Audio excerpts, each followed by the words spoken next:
नमस्कार, बहुत स्वागत है आप सभी का। आप देख रहे हैं न्यूज़ 18 का डिजिटल प्लेटफॉर्म। मैं हूं आपके साथ आकांक्षा पांडे। आपको याद ही होगा अभी रविवार को ही प्रधानमंत्री नरेंद्र मोदी ने तेलंगाना से पूरे देश को संबोधित किया और एक साथ उन्होंने 7 अपील की। इसमें था कि अब आप गोल्ड मत खरीदिए, आप विदेश यात्रा कम कीजिए, पेट्रोल डीजल का इस्तेमाल संयम के साथ कीजिए और भी कई अपील थी। और इस अपील का असर हमने मार्केट में देखा। हमने देखा कि बीते कई दिनों में जब से ये अपील हुई है उसके बाद मार्केट में बहुत सारे लोगों के पैसे डूब गए हैं और इसके साथ इसका असर मार्केट पे तो है ही, लेकिन आम जनता के जीवन पर इसका क्या असर पड़ने वाला है। और ऐसे कई सवाल हैं जो आम जनता भी जानना चाहती है, समझना चाहती है। प्रधानमंत्री नरेंद्र मोदी की इन 7 अपीलों के पीछे छिपा हुआ क्या संदेश था, तो आज हम कोशिश करेंगे उसे डिकोड करने के लिए। इस वक्त हमारे साथ खास मेहमान मौजूद है, मार्केट एक्सपर्ट अनुज गुप्ता जी। अनुज जी, बहुत बहुत स्वागत है आपका। अनुज जी, आपने भी प्रधानमंत्री नरेंद्र मोदी को सुना ही होगा किस तरीके से उन्होंने कई सारे अपील की और इसमें जो सबसे इंपॉर्टेंट था कि अब आप गोल्ड मत खरीदिए। लेकिन हम सभी जानते हैं कि जो इंडियन ह्यूमन का नेचर होता है वो सबसे अच्छा इन्वेस्टमेंट गोल्ड को ही मानते हैं। तो आप पहले तो ये वजह बताइए कि क्या वजह है सर कि गोल्ड नहीं खरीदने के लिए कहा गया है। और क्योंकि अभी एक रिपोर्ट मैं भी पढ़ रही थी कि सरकार आरबीआई के जरिए खुद तो गोल्ड खरीद रही है, लेकिन आम जनता को क्यों मना किया? देखिए, सबसे पहली बात तो गोल्ड एक इमोशनल एसेट है जिसको हर लोग परचेज करते हैं। जब भी मौका मिलता है लोग परचेज करते हैं। यहाँ पर प्रधानमंत्री मोदी ने क्लियर कहा है कि आप मीन्स उन्होंने विनती करी है कि आप गोल्ड ज्वेलरी ना परचेज करें, क्योंकि उनका फोकस है कि अगर आप गोल्ड ज्वेलरी लेते हैं तो वो एक डेड एसेट हो जाता है, क्योंकि वो मनी फ्लो में नहीं आ पाता है। मीन्स आपने अगर ज्वेलरी परचेज करी है, मैं यहाँ पर ज्वेलरी वर्ड यूज़ कर रहा हूँ, मैं गोल्ड ज्वेलरी यूज़ कर रहा हूँ, क्योंकि ज्वेलरी जब हम परचेज करते हैं तो वो लॉकर में जाकर बंद हो जाती है, वो मनी फ्लो में नहीं आ पाता है। अगर आप गोल्ड का बार ले रहे हैं या अगर आप गोल्ड का कॉइन ले रहे हैं तो आप उसको बेच सकते हैं दोबारा से, बेचने के बाद वो मनी फ्लो में आता है जी।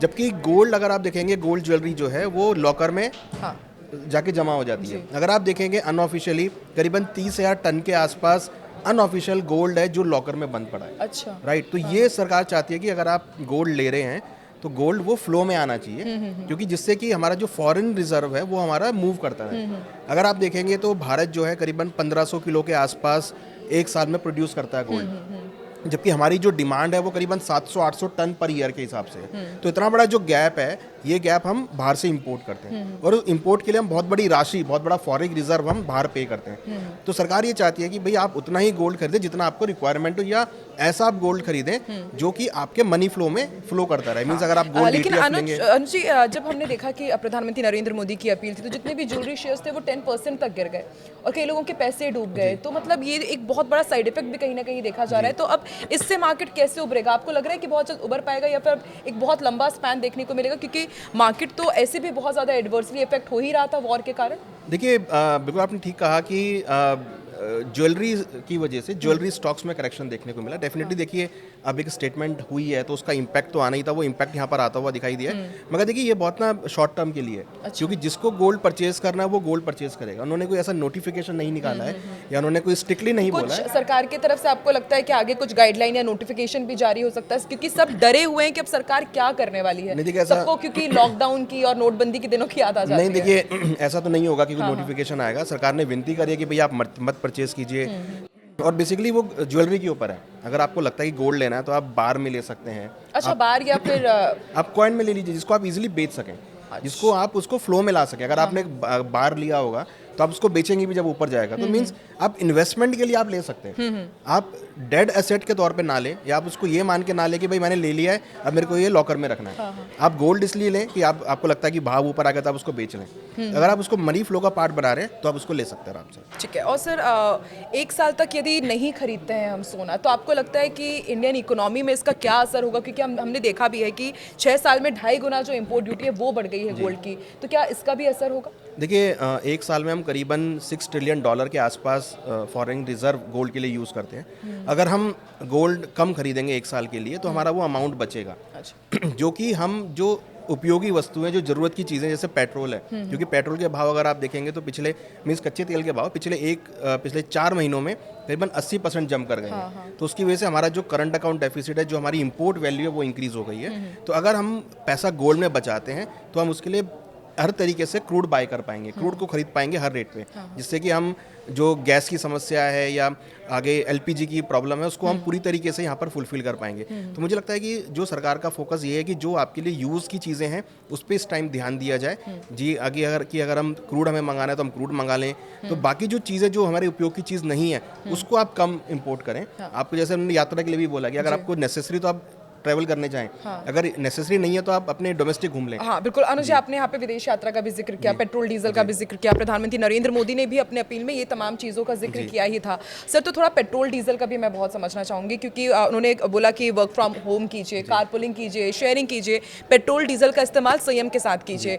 और फिर अभी सरकार कहती है, बाद में मैंने जब अभी प्रेस कॉन्फ्रेंस सुना तो उन्होंने कहा है कि देश में एलपीजी की, पेट्रोल डीजल की बिल्कुल भी समस्या नहीं है, लेकिन सिंगापुर के पीएम बोल रहे हैं कि संकट आ सकता है। तो मतलब एक के बाद एक अलग अलग तरह के बयान, प्रधानमंत्री बोलते हैं कि संयम बरतिए, सरकार कहती है कि कमी नहीं है, तो एक कंफ्यूजन की स्थिति है। अब होने क्या वाला है सर? देखिए, कंफ्यूजन की स्थिति इसलिए है क्योंकि जो ईरान और यूएस के बीच रजामंदी है वो नहीं बन पा रही है। अभी हमने देखा कि ईरान ने अपनी करीबन 14 शर्तें भेजी यूएस को, उसको मना कर दिया गया। तो ये कहीं ना कहीं एक अनसर्टेनिटी का माहौल क्रिएट हो गया है। तो ये जो क्लैरिटी है, ये क्लैरिटी जब तक आएगी तब जाके चीज़ें सॉर्ट आउट होंगी। तो सबको लग रहा है कि क्योंकि ट्रम्प जो है वो उनकी शर्तें मानने वाले हैं नहीं, और ईरान जो अपनी शर्तें बिना मनवाए काम करेगा नहीं। तो इसलिए स्टेट ऑफ हॉर्मुज जो है वो इस मोड पर आ गया है जहाँ पर वो बंद होता हुआ दिखाई दे रहा है। तो सबको ये डर है कि अगर स्टेट ऑफ हॉर्मुज लंबी अवधि के लिए बंद हो गया तो क्रूड की जो स्कार्सिटी है वो यहाँ पर होती हुई दिखाई देगी। हालांकि हमने देखा है कि बीच में अभी ओपेक प्लस मेंबर्स ने प्रोडक्शन बढ़ाने की बात करी थी, यूएई भी अपना प्रोडक्शन डबल करने वाला है, तो वहाँ से आपको सप्लाईज आती हुई दिखाई देंगे, but it will take time. तो मुझे लगता है कि आने वाले 2 या 3 महीने जो हैं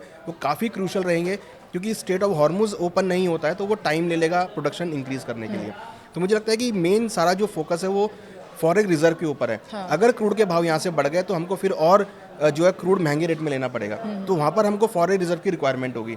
तो इसलिए मोदी साहब ने कहा है कि अगर आप को जो भी ऐसी काम करना है जो कि फॉरेन रिजर्व पे डिपेंड है, तो अगर आपका ज़रूरत का है तो ही करें, अगर ज़रूरत का नहीं है तो आप ना करें, क्योंकि फिर वो हमको वो अमाउंट हम क्रूड मंगाने में यूज़ कर सकते हैं। तो इसमें अगर आप देखें कि गोल्ड एक ऐसी वस्तु है जो जनरली लोग केवल इमोशनल ले लेते हैं, ट्रेडिशनल वे में ले लेते हैं, तो जिसमें ज्वेलरी एक बहुत बड़ा पार्ट है। क्योंकि ज्वेलरी हम क्या करते हैं, ज्वेलरी लेते हैं, एक बार यूज़ करते हैं, उसको लॉकर में रख देते हैं, तो रखी रह जाती है, तो वो फ्लो में नहीं आ पाती। तो आप ऐसा इन्वेस्टमेंट करें जो फ्लो में आए। आप ETF ले लें, आप गोल्ड का बार ले लें, जिसको बाद में आप बेच भी सकें। ठीक है। सो पेट्रोल डीजल की ये बात की जाए तो अभी हम देख रहे हैं कि जिस तरीके से हॉर्मुज में हालात हैं, तेल कंपनियों को 1700 करोड़ तक का घाटा हुआ है, और क्योंकि रेट नहीं बढ़ाए जा रहे हैं पेट्रोल डीजल के। तो सर आपको लगता है कि प्रधानमंत्री नरेंद्र मोदी की अपील, और जैसे अभी हालात हैं क्योंकि ट्रंप ने प्रस्ताव ठुकरा दिया ईरान का फिर से, तो आने वाले दिनों में क्या जनता को एक और महंगाई का झटका पड़ सकता है पेट्रोल डीजल के रूप में? देखिए, जिस तरीके से अभी सिम्टम चल रहे हैं, लग रहा है कि हो सकता है कि सरकार आगे पेट्रोल के भाव भी बढ़ा दे। कितने तक बढ़ सकता है? देखिए, लग रहा है कि अनुमानित मुझे 10 से 15 रुपए चांसेस बढ़ सकता है। तो हो सकता है कि 110, 115 तक के रेट हो सकते हैं अगर हम कैलकुलेट करें तो ये एक थोड़ा सा असमंजस है कि वो बढ़ाएंगे या नहीं बढ़ाएंगे। हालांकि ऐसा लग रहा है कि अगर क्रूड के भाव यहाँ से और जंप हुए तो सरकार के पास कोई ऑप्शन बचेगा नहीं, वो शायद बढ़ा भी दे रेट। उन्होंने ये भी कहा है कि आप कम से कम क्रूड को, पेट्रोल को आप कम यूज़ करें, खाने के तेलों को कम यूज़ करें, जिससे कि जो उसकी स्कार्सिटी वाला इशू है वो भारत में ना पाए। हालांकि भारत के पास अभी भी एम्पल सप्लाईज हैं, जो स्टोरेज है वो काफ़ी अच्छा है, और मुझे लगता नहीं कि ऐसी स्थिति आएगी, मगर फॉर द कॉशंस पर्सपेक्टिव कि आगे इशू ना आए, इसलिए मोदी ने अपील करी है कि आप कम से कम पेट्रोल, डीजल, गैस को जितना यूज़ हो उतना ही आप उसको उपयोग करें। ठीक है, तो देखिए आपको कैसे इस आपदा में भी अवसर निकालना है, हमें कैसे अपना पोर्टफोलियो स्ट्रॉन्ग करना है, ये हमें अनुज जी ने बताया है। और सबसे खास बात ये हो जाती है कि जितनी भी अपील की गई है प्रधानमंत्री नरेंद्र मोदी की तरफ से, ये फ्यूचर के लिए बहुत अच्छा होगा, और यही उम्मीद हम भी जता रहे हैं कि मार्केट भी अच्छा हो जाए। और सब कुछ यहाँ पे डिपेंड करता है इंटरनेशनल जियोपॉलिटिक्स पे, कि वहाँ पे सिनेरियो जैसे बदलेगा वैसे वैसे हालात भारत में भी बदलेंगे और दुनिया के दूसरे देशों में भी। बहुत बहुत शुक्रिया अनुज हमारे साथ जुड़ने के लिए और पूरी इन्फॉर्मेशन हमारे साथ शेयर करने के लिए।